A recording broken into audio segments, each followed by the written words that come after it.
Welcome back to the Friday 13th YouTube channel, Metalheads. Today, you're going to be watching a fantastic interview with Teddy Moller from the band Loch Vostok. Now, they're a fantastic band from Sweden. The band have released 8 albums. So I want to thank Teddy for doing this interview. Please enjoy the interview, folks. Please share and leave comments. Thanks for watching. Stay metal. More interviews coming soon. Hey, how you doing, man? How are you, Teddy? I'm pretty good. Good. Sorry for being late now. That's okay, man. How's things in Sweden? Very good. A bit hectic at the moment, but So, Teddy, we're going to be now, everybody. We're talking to Teddy from Loch Vostok. So, welcome to Friday 13th YouTube channel, my friend. yeah, thank you very much. Okay, then. So, this is the first interview I've done with you, and we all know from your previous band, Mayadome. So, first of all, I'm going to ask you some warm up questions first.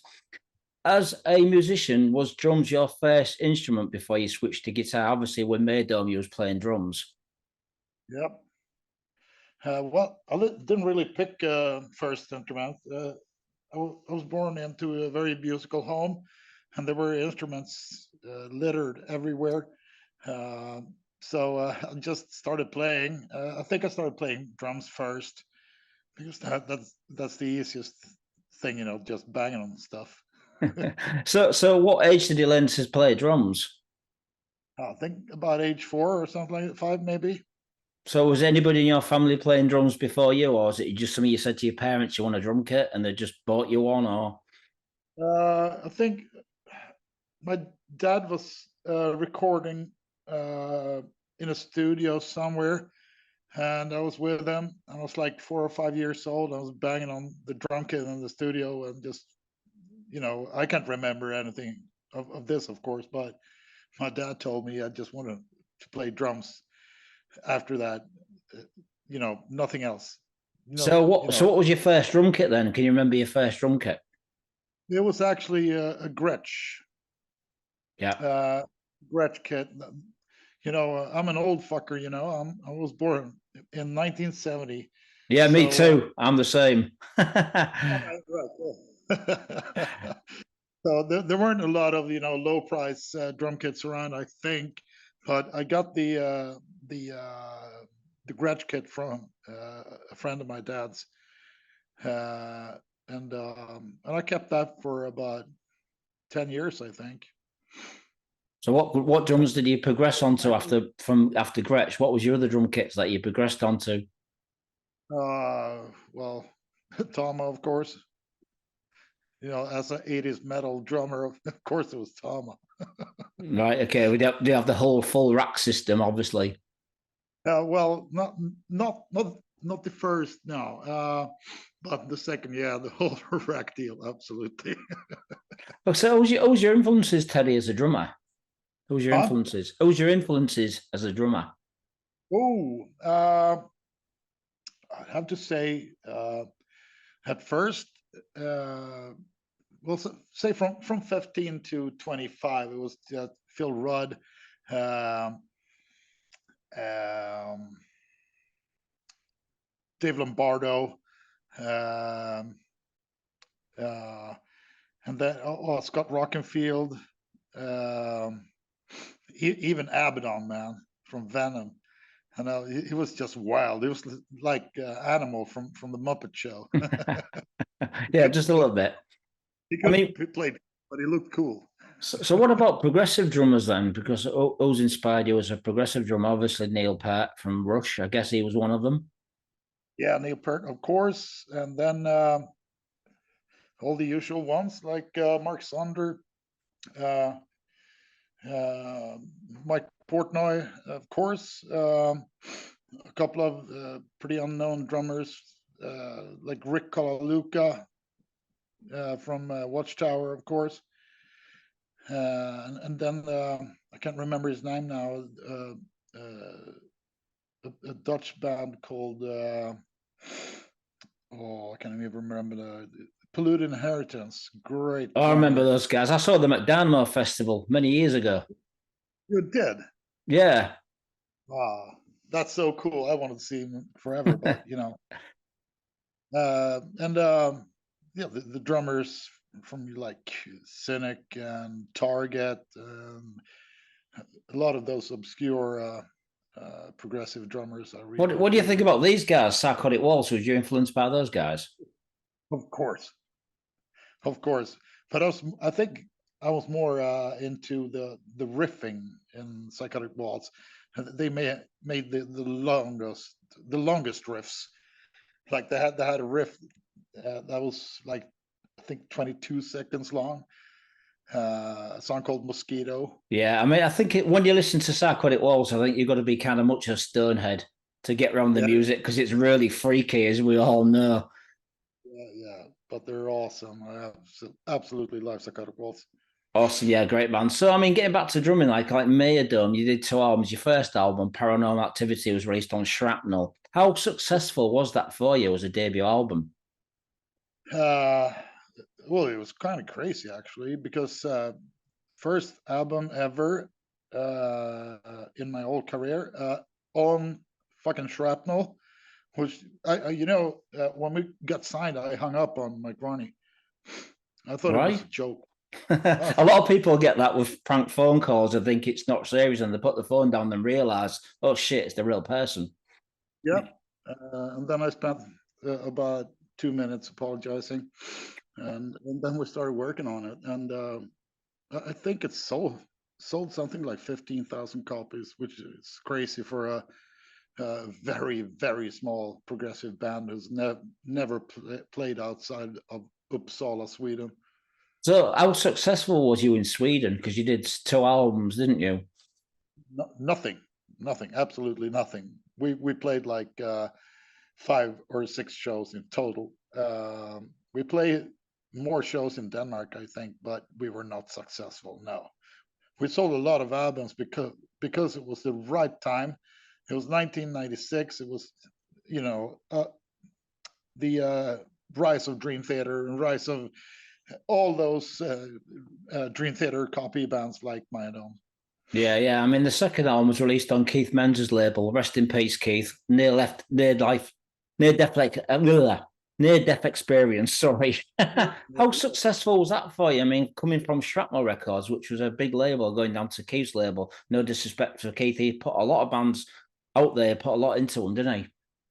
It was near life experience, but Keith gave it a chance and gave us an opportunity to come to the United States and play with the band. So we're more successful on Siegen Records than on Shrapnel. Not maybe selling CDs, but playing outside of Sweden and developing the brand, so to speak. Definitely thanks to Keith. Yeah. Yeah, I mean, did you play the Power Mad Festival? Because I went to the very first one. Did you play the second one? I think we played the second one with like Cage and Evergrey and who else? Antithesis. Right, that would have been a fantastic festival if they got the right people. It was the timing was right, but just enough not people didn't turn up at the festival, which was a shame. That festival was pretty successful, I believe. At least I think they got their money back anyway. After paying for like both Evergrey and Mayadome flying from Sweden. So yeah, I think it turned out pretty good for them. I don't think they made any more Power Mads after that, No, though. I think they only did the two, but I think if it wasn't for Keith doing Power Mad, I don't think there'd be a Prog Power Festival. No, most definitely. I mean, like all of the organizers from Frog Power were at Power Mads. Okay, so then, Teddy, we're going to move on and talk about you band then. Loch Vostok. What does Loch Vostok mean? Is it a loch somewhere in Sweden? Yeah, well, Loch is just the Scottish name for lake, isn't it? Yeah. So Lake Vostok is a sweetwater lake underneath Antarctica. They're drilling into it, and they are hoping to find the primordial soup there. But it's been like I don't know, like 60 years of drilling, and it's like drilling with a hair through a cheese. So it's kind of hairy. Okay, fair enough. I mean, you guys were formed back in 2001, but you took previous members from Mayadome with you, didn't you? You took Eric and Sebastian. Yeah, So was it? we did like a couple of demos, and that was it. Eric moved to the United States. Sebastian was just, he was tired of rehearsing and not doing anything else. So we quickly got a couple of new guys in, and then continued to do the first album really fast after that. And that was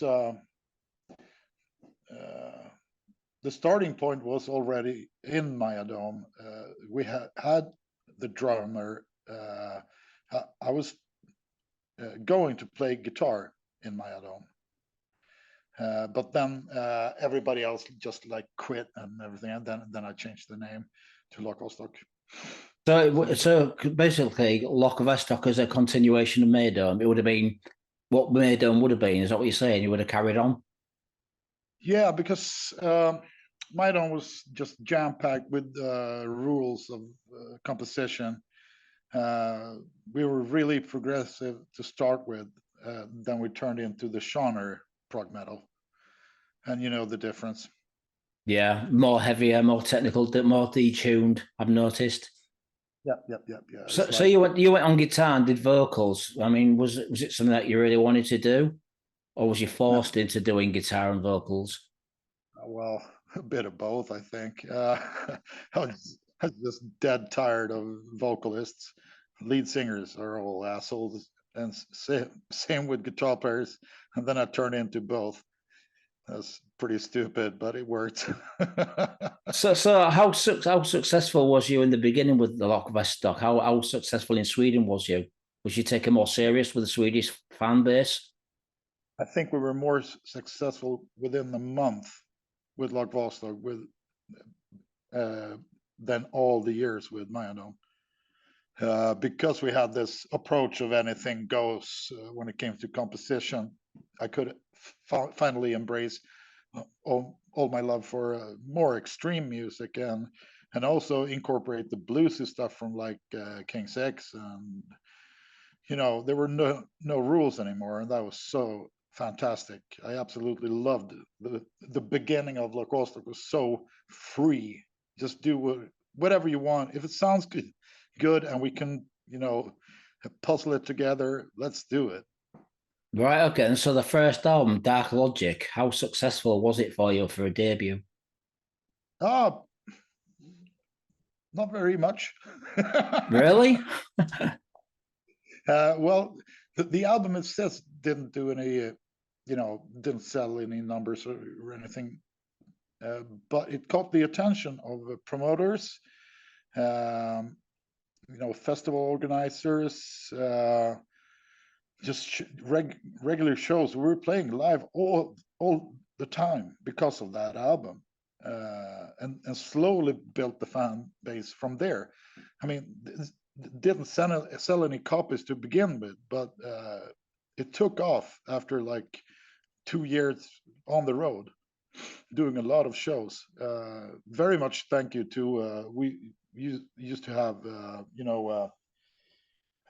Lars F. Larsen from Denmark and Klaus Jensen from Instrumental Management. Manticora guys. Yeah, exactly. Yeah. And they helped us a lot in the beginning, booked a lot of shows, and they're generally good guys. So would you say you did more shows in Denmark than what you did in Sweden? Yeah.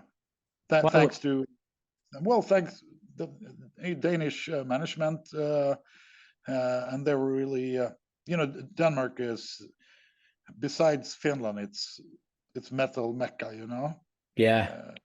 So I mean, your music's a lot more heavier with Loch Vostok than what it was in Mayadome. For me, when I listen to the new album, which we're going to talk about shortly, you kind of remind me of a cross between Evergrey, Nevermore, and a band called Dark Waters, and also Scar Symmetry. They're the sort of bands that I kind of resemblance on the new album. Can't you agree with me on that?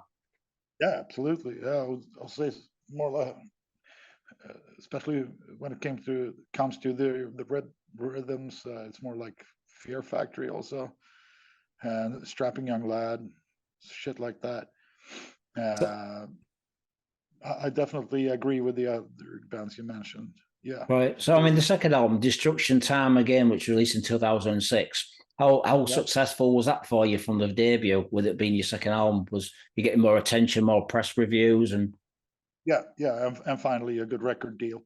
That was with Escapee Music. They were not really a record company, though. They were releasing that like extreme sport videos and stuff.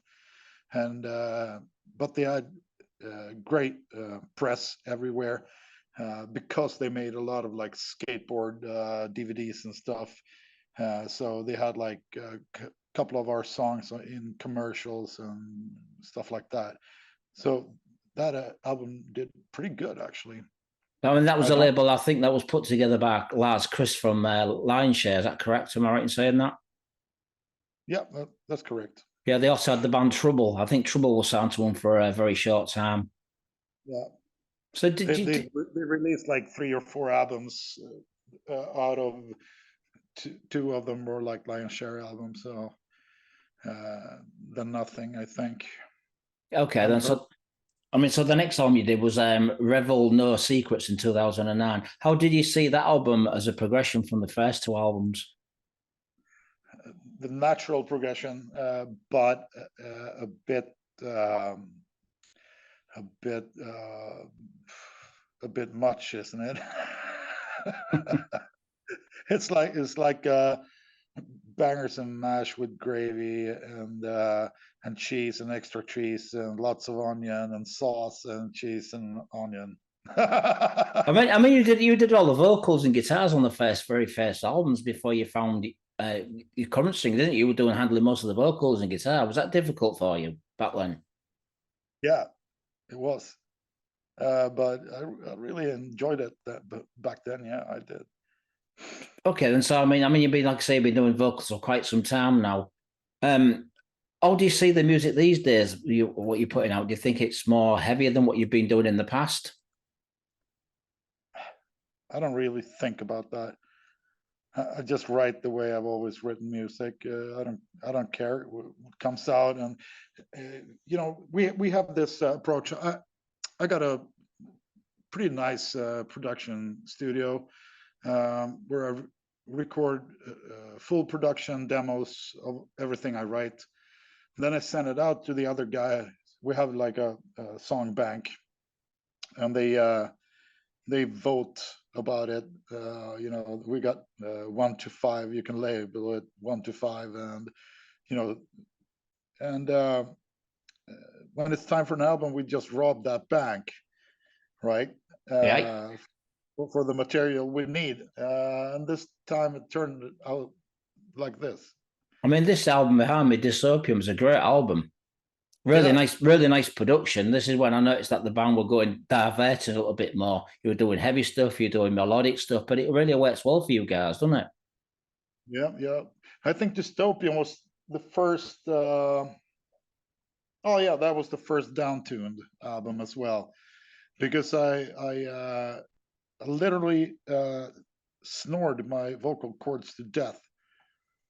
I was really super huge fat back then, over 150 kilos. So I snored like a bastard, and I destroyed my vocal cords, which meant I had to downtune my guitars to be able to continue singing. After that, I lost 50 kilos and could continue singing, but my vocal cords never recuperated, unfortunately. So I've noticed But on that, some of your albums, there's like you've got like your clean vocals and you've got your death metal vocals. Was you doing both of them? yeah. Was it difficult for you to sing them live doing both? Or did you have No, anybody in the band helping you doing it live? no, it was never a problem. But we had Jimmy Mattsson doing, he did some growls on the albums and a lot of growls live because he had the most powerful, still has the most powerful growl.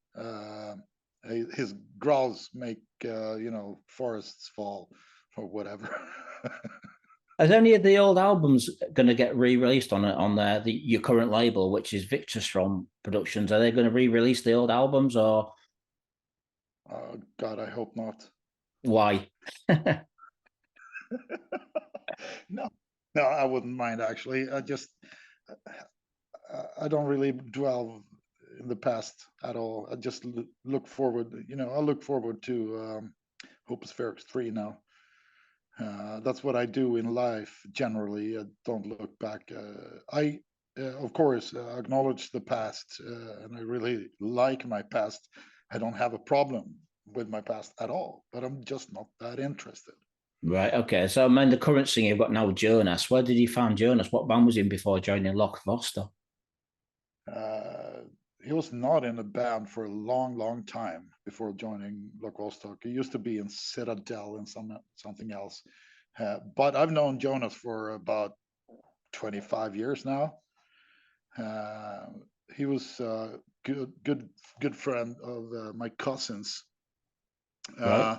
We always met at parties and stuff, and we were always talking about doing something together.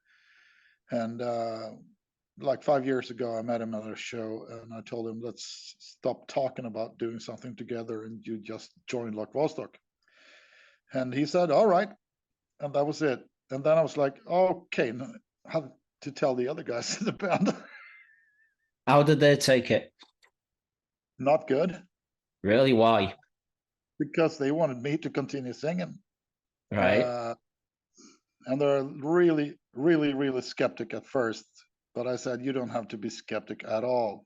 Just wait till he's recorded some demos with us. And he recorded like 3 songs just a couple of weekends after that first meeting. And they were like, okay, we got nothing. Let's do it.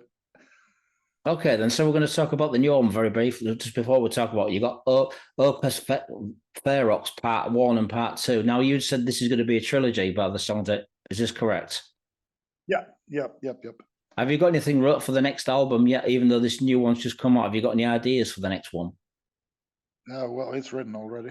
Really? Okay. I think most of the 3 albums have been in production for quite some time, but I always change out the songs and stuff. I write so much music, man. It's crazy. I write at least 2 songs a week. Right. So do you have any songs that you're going to use for different projects before we talk about the new album? Are you keeping all these ideas for the next Part 3 when it comes out? For now, I'm keeping all the ideas for the Part 3, yeah. So what did you decide to call the new album, the Mark of the Beast? Because it fits the storytelling now. It's about a revolutionary movement against moral police or something like that. And the first album was like a presentation of the story, and the second is the rise of the papacy, the religious movement, and the mark of the beast came from. I saw it everywhere among religious groups when they were doing the COVID shots. They were calling it the mark of the beast. And then they called it the mark of the beast when someone got, chipped for testing, hearing implants. So everything they don't understand, they call the mark of the beast. Right. And some people will not understand this album.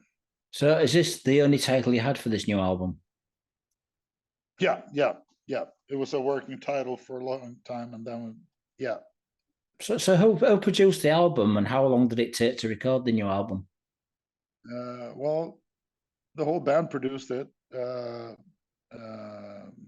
and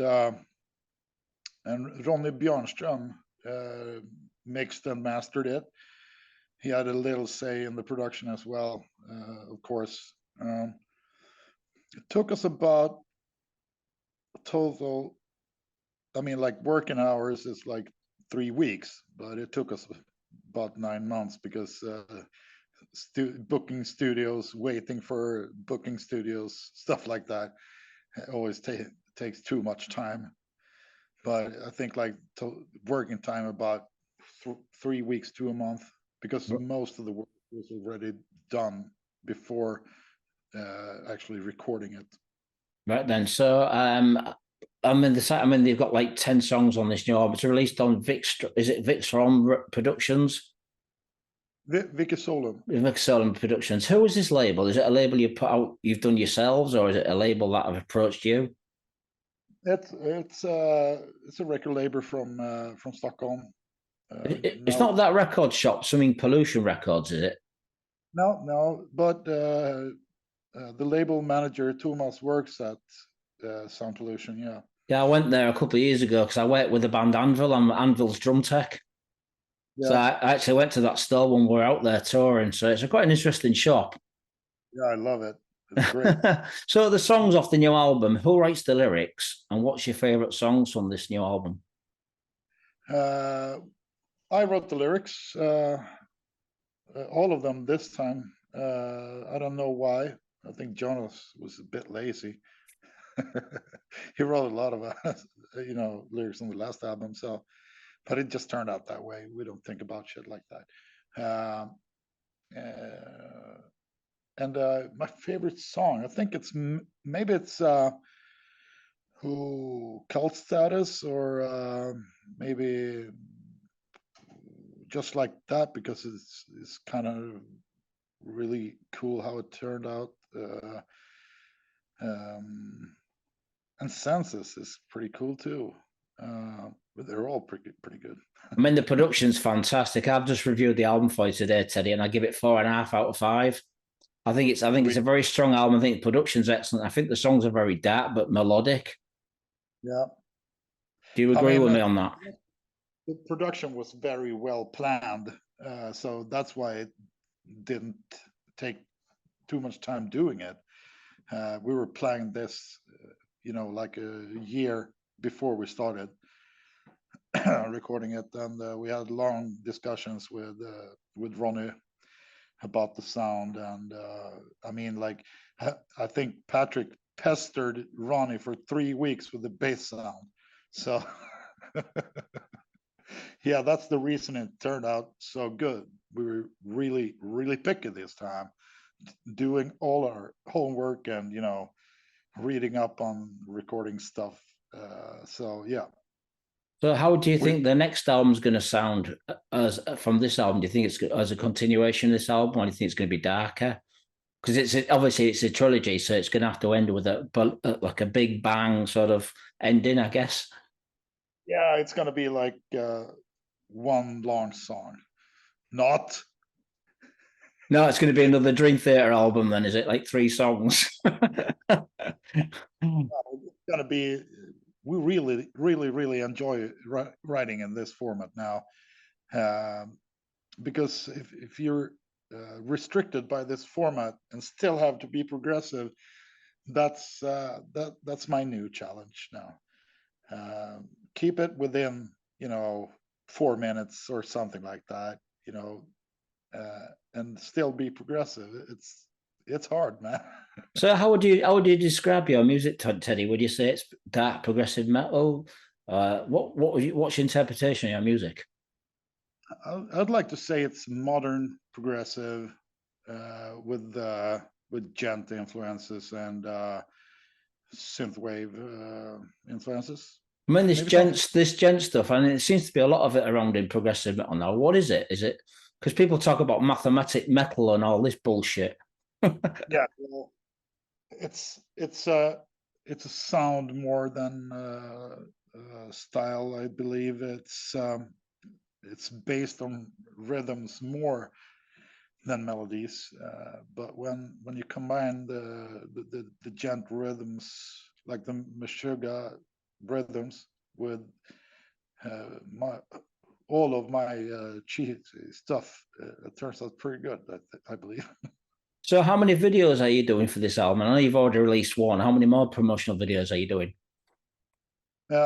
We released two now. One is a real video, so to speak, and the other is like a rehearsal room studio thing. And we got one more coming out in a couple of weeks, maybe 3 weeks. It depends on how fast we can do the grading and the rendering and stuff like that. But there's a company working on it, and our bass player who's working with it. So yeah, within a month. Are you allowed to tell me what the song is? No. Fair enough. So are you guys going to be touring this year? Are you got any plans to do any touring for this album, promote this album? Yeah, actually, we got a couple of shows already booked. I think we got like 13 or 14 shows, just one-offs. Not a real consecutive tour yet, but we're working on that. We need to get bookers in Germany and Holland right now. That's the only space we're missing. Right. Okay. But we got like 5 or 6 Swedish shows coming up right now. We got 3 shows around the release date, like 3 release parties, and that starts now on Friday and Saturday, and then we got a couple of really cool festivals. We got the Næstved Festival in Denmark. We got Metal Gates in Bucharest, Romania. And we got House of Metal in Sweden already booked. Awesome. So, yeah, and the shows I mentioned are all confirmed, and I can't really talk about the non-confirmed shows yet. Okay, well, if you ever need a drum tech, my brother, let me know. I am available at the moment. So I want to thank you, Teddy, for doing this interview. Do you have anything to say to the people watching this on YouTube? And I wish you all the best for the album. Oh, yeah. I got a lot of things I want to say, but first and foremost, thank you so much for supporting this weird ass Swedish band. I absolutely love the attention it's getting right now because we deserve it. Thank you so much for doing this with me. I absolutely love it. Thank you. Appreciate it. Thank you, Teddy. So, like I say, have a great evening, my friend. I'd appreciate if you'd share this interview when it goes online on your social media sites. So have a nice evening and enjoy the review, which I'll send you on Facebook. Thank you so much. Cheers, Teddy. Brother, have a nice day and I'll be in touch, Teddy. You betcha. Thank you, brother. Bye-bye now.